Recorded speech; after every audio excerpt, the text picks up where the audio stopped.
It begins with a close-knit small town of Whitefish, Montana, with population approximately 3,000 people, and known as a resort area. It's not clear whether it was a resort 30 years ago though. In any case, Montana is such a rural and rugged place. Tourism was a secondary source of income. The economic basis was industry, logging, the local aluminum plant, and railroad workers.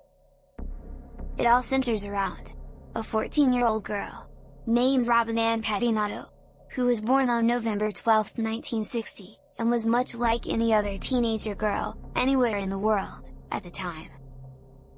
It would appear that Robyn's family lived in the Whitefish, Montana area for quite a long time, at which was nicknamed Little Italy, where it was very close to the railroad tracks.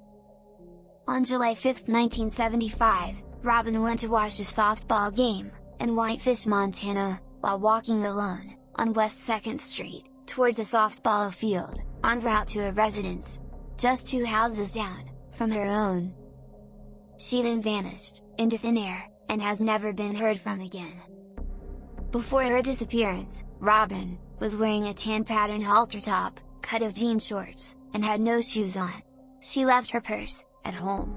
There also hasn't been any activity on her social security number. There's also a possibility that she tried to travel back east to visit relatives on her own. Her friends knew she had a turbulent relationship with her parents. Did she really run away, never to return? She had friends, loved ones, a very active life, only she knew the extent of. Sisters and brothers that she adored. Chances are she didn't make it much further than her own backyard, though not a sign of her was ever seen again. Her family seems to consider her dead. Authorities and Robyn's family don't believe she ran away. She wasn't having any problems at home. She left her purse behind, and she wasn't even wearing shoes when she went missing. She kept a regular diary up until she disappeared. It was also left behind. Police read the diary, but weren't able to learn any possible reason for her disappearance. Authorities questioned her boyfriend, and he passed a polygraph, and isn't considered a suspect in the case. Robyn disappeared without a trace, and beyond those brief little newspaper mentions, it wasn't really ever mentioned again. And it didn't seem like anybody tried all that hard to find her.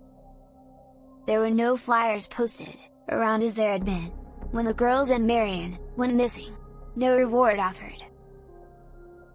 New to the whole citizen sleuth deal, but very familiar with Montana, Robyn was last seen walking on the 93 West 2nd. This goes directly over Whitefish River, which comes from Whitefish Lake. Both have extensive water access for the public. Would it be a stretch to consider that maybe her body was dumped in one of the two? In addition, the majority of the region, surrounded by a handful of rivers and lakes, and the railroad tracks, which were center of Whitefish, you can see either from anywhere in the town. I wonder if maybe the girl just didn't have some kind of accident, like a fall, and was simply never found. There is so little information to base a theory on that pretty much anything is possible. Less than a year after Robyn went missing, another teen girl, Nancy Kirkpatrick, disappeared from the town, about 10 miles from Whitefish. She has never been found. It's theorized that there's some connection between the two cases. Patty Walsh, a retired sergeant, who worked on the case, theorized that there is a connection between Robyn's disappearance and the disappearance of Nancy Kirkpatrick. This connection has never been proven. But apart from that information, it is hard to make a concrete connection between cases when the victim is missing, and there are no physical clues available. But it just is too much of a coincidence when 2 or more young girls go missing from the same area, about the same time, and their descriptions are so similar.